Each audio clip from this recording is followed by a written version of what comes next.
Welcome to this presentation on our SPP APR Indicator 14 Post-Secondary Outcomes.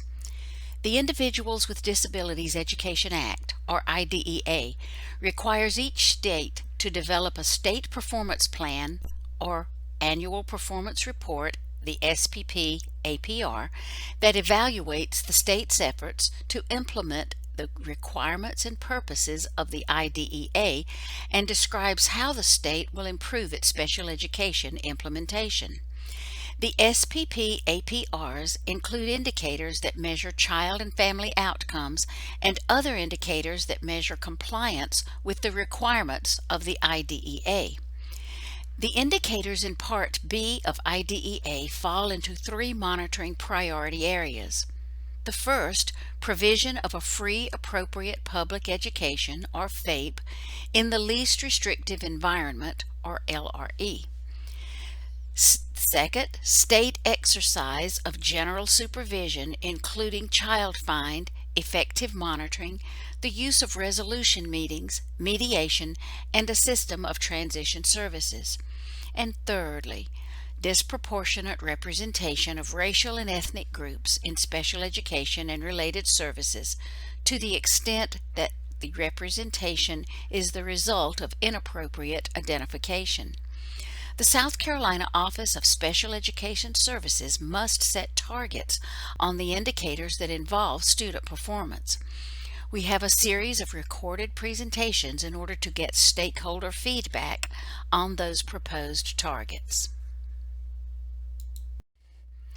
Indicator 14 is about the percentage of youth who are no longer in secondary school, had IEPs in effect at the time they left school, and are now in one of three situations in their post-school outcome. Those three situations are: A, enrolled in higher education within 1 year of leaving high school; B, enrolled in higher education or competitively employed within 1 year of leaving high school; and C, enrolled in higher education or some other post-secondary education or training program, or competitively employed or in some other employment within 1 year of leaving high school. Here you can see the targets and outcomes. It is noting here that the number of students with disabilities who scored proficient on Indicator 3B and 3C, English Language Arts and Math Proficiency, while in high school, is closely aligned to Target A, enrolled in higher education within 1 year of leaving high school. The survey has been updated to reflect only what data is required for the indicator. Historically, it contained some additional questions that were not necessary for reporting to the federal government. OSIS will no longer be using a sampling process to gather the data. Instead, the survey will go out to all applicable students across the state. The graph on the left shows the number of students that move on to an institute of higher education. There are a lot of variables far outside our control that could affect this indicator, including the economy, personal situations of families, and so many more. We felt it would be helpful to see the data coupled with some facts from both Statista and the U.S. Census Bureau.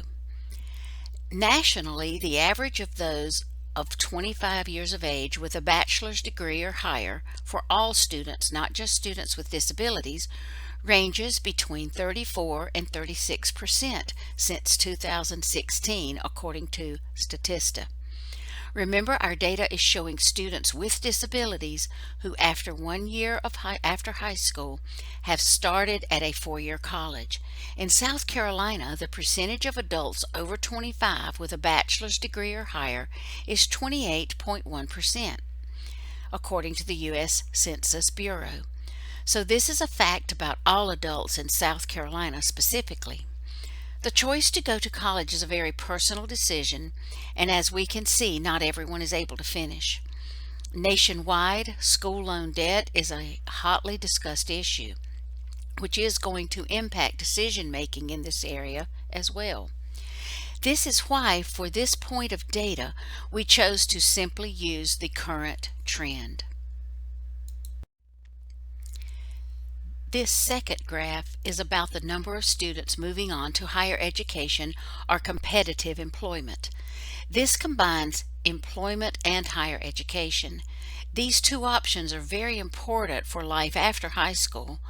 Though college may not be everyone's route, competitive employment is essential. That is why for this target we are recommending the current trend plus one standard deviation. Initiatives that have come out of OSIS reflect this, including the employment credential and our new collaborations with CTE. For Indicator 14, Part B, this is an area that we believe OSIS should focus.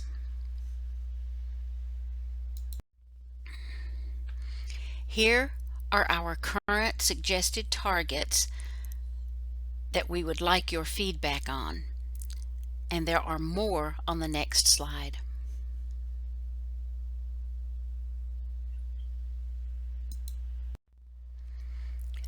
Here we are reiterating what was discussed in the previous slides. Target A was determined using the 2018 baseline and trend data while considering national and state averages of institutes of higher education completers.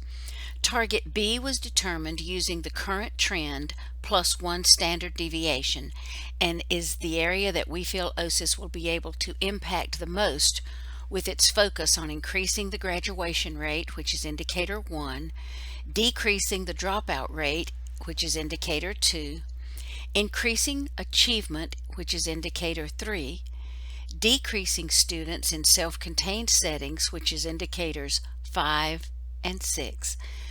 This portion really is the final determination or the summative measure of how well we have done on all other performance indicators. And finally, Target C was determined using the current trend.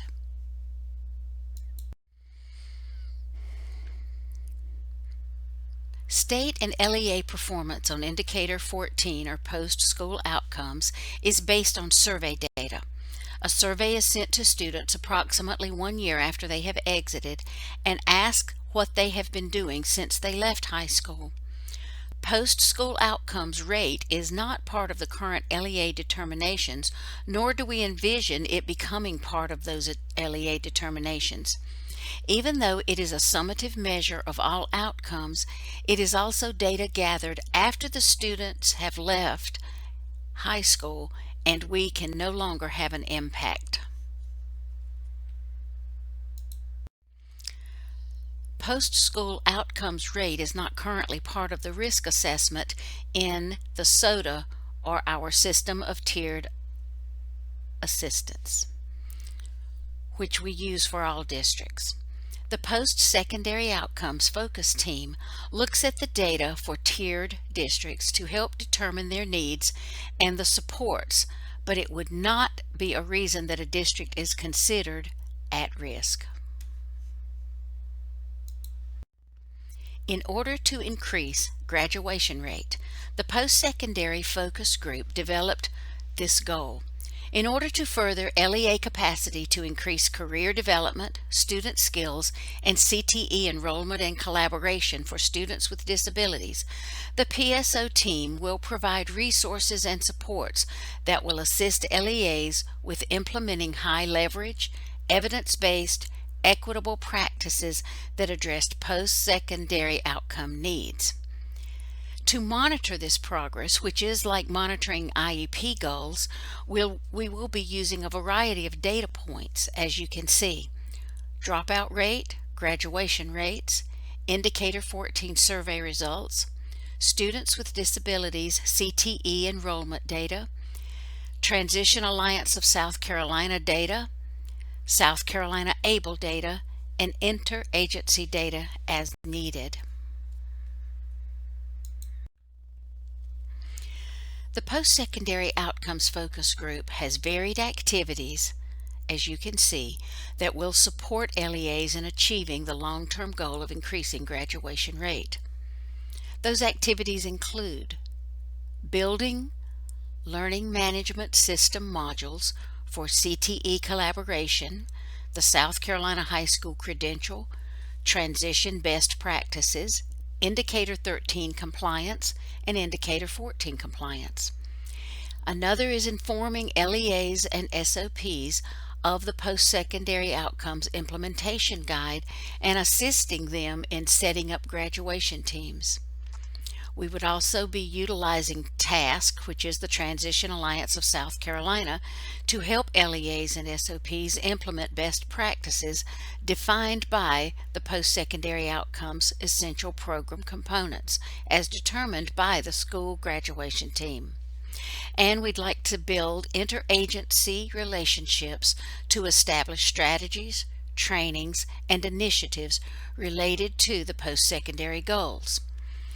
We would greatly appreciate your feedback in these activities and other areas of this data so that we can complete our SPP APR with your input. Thank you.